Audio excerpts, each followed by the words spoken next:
Hey there, Susan Joseph. Hope all is well.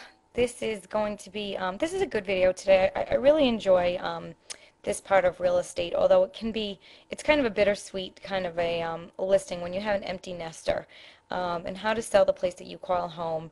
I go into several listings and, the people have lived there for 40 years and they've meticulously maintained this house and they've raised children and now they've created memories with grandchildren and maybe they're moving in with their sons or their daughters, and so it's a big transition for an empty nester. Maybe they're going to a condo in Florida. There's many different options out there, but it's always still kind of tough for the empty nester to sell. So your rooms are filled with pictures and memories of this wonderful time in your life, but there are many empty rooms gathering dust now that your children have moved on. And again, kind of a tough thing, but you've done your job and your children are off on their own, and now you have maybe these 3 bedrooms upstairs that you're just not using, and it just takes too much for you to clean it every day, and it's time. So as tough as it is, it's time to let that house go. So our job is to make it as easy for you as we possibly can and just have you transition and make it a really positive experience for you. Keep what you're selling to yourself and know why you're selling. So don't reveal your motivation. Simply say that your housing needs have changed. I tell you this is a very common one. I really believe strongly in this, that a buyer really does not need to know your business. So whatever it is, unless it's subject to third-party approval, do not disclose to your buyer why you're selling your home. Keep it very private. Do your homework before setting a price. Pricing too high is as dangerous as pricing too low. In this market, a buyer is looking at an average of 15 to 20 homes, and settling on an offering price shouldn't be done lightly. Hopefully you're hiring an agent to help you sell your property, and hopefully that agent is going to do very due diligence and give you a great market analysis on your home based on fact and based on figures so that you know exactly what you need to list this house for. Very, very important. Setting a price is right up there with probably the most important part of this process. Finding a good real estate agent to represent your needs, especially in a move like this where there is a lot of emotion involved, you really want to make sure that you have an agent that you're compatible with, an agent who's knowledgeable in this type of, moving situation, and find somebody who can get the job done for you. I have that other video, check that one out in regards to how to choose an agent and what questions to ask. Find out what other houses are selling for. Again, a good agent will give you a CMA and let you know not what the houses per se are listed for, but what are they really selling for. And then you need to maximize your home sales potential. So this is all stuff that you really want to do prior to listing. So you need to get that home show ready, get it staged, especially empty nesters. I stress this for you guys more than anyone else. Generally, your house can be dated. I say this delicately, but it can be a little dated. You have pictures of the grandchildren everywhere. Really, as tough as it is for you, really, really try to wrap your brain around getting that house staged and try to be open-minded to that if you can.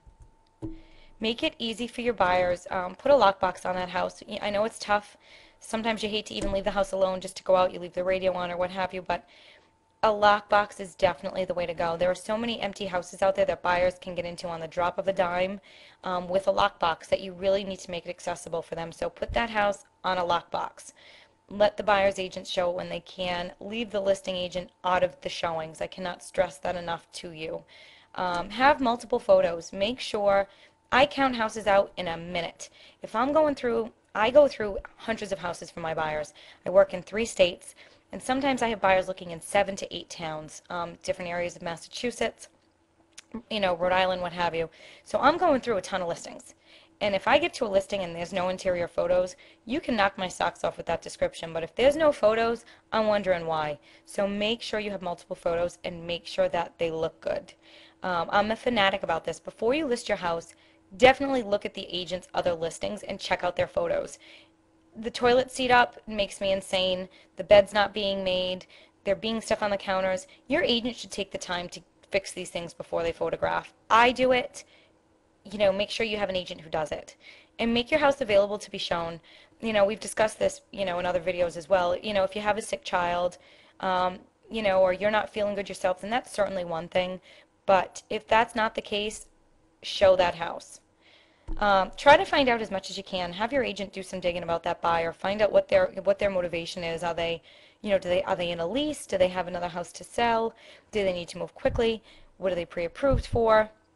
try to get as much information as you can about those buyers. And sometimes that can be tricky because as a buyer's agent, I know I don't disclose a whole lot, but try to find out that information. When you do go under contract, make sure that that contract is absolutely complete from top to bottom. Make sure that you have disclosed everything that you know. If you've been living in this house for 40 years, 20 years even, you're pretty knowledgeable on the ins and outs of that house. Write everything down. Popped seals in the windows, um, whatever. Simple stuff. Dishwasher doesn't always function right. Disclose it all. Spell everything out. Make everything clear. Do not let that buyer move in prior to closing. I'm a fanatic about this. There are insurance risks involved. There's a huge risk that if a buyer moves in prior to closing, they may find something in that house that they don't like. And now you're stuck 4 days before a closing with a buyer who, doesn't want to be there. Say they move in and then they don't close.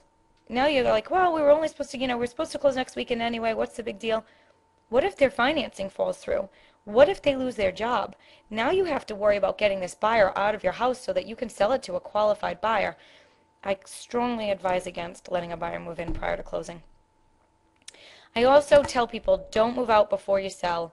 It is more difficult to sell a vacant home. A vacant home can come across as desperate, if you will. You're letting the buyers know that you have moved on and that you're much more motivated to sell. That's generally what you're saying. So try to stay in that house as long as you can, at least until you get into contract.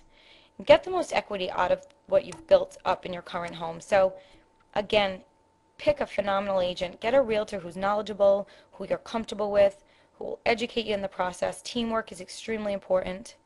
Get that house show ready. Make it meticulous. You've got a lot of competition out there.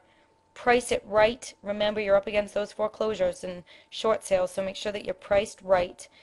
And just show and sell. And I wish you the best of luck. An empty nester can be a very tough move. It's emotional. It can be relieving at times to a lot of people, so definitely can be a really positive experience. But I'm going to drop it here for today. As always, I want you to feel free to call me on my cell phone if you need anything at all, if you have any questions on this video or anything else that we've covered. 401-678-0576, or you can always email me, susanjoseph@remax.net. I love to hear from you. As always, also leave your comments down below if you don't mind, if you liked the video, if you didn't care for it. Comments, criticisms, I love to hear it all. So until next time, be well.